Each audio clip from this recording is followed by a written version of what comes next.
In today's video, I'll be showing you how to get a free SimCity BuildIt MOD menu, completely free in 2024, and it's working on both iOS and Android. As you can see on your screen, this will give you all the hacks in the game, as well as unlimited coins and diamonds for both iOS and Android. I have a bunch of options right here, such as free shopping, unlimited Simoleons and Simcash, unlimited keys, unlock all region and epic building, and much more. First of all, you need to make sure that your SimCity BuildIt game is updated to the latest version. To check that, simply go to the App Store and see if there is any update available for the game. If not, then you are good to go.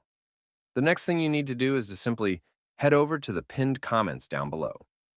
There, I explain exactly where you can get SimCity BuildIt++. So, just head over to the pinned comments, leave a like if this method worked for you at the end, and that's it. See you all in the next video. Bye-bye.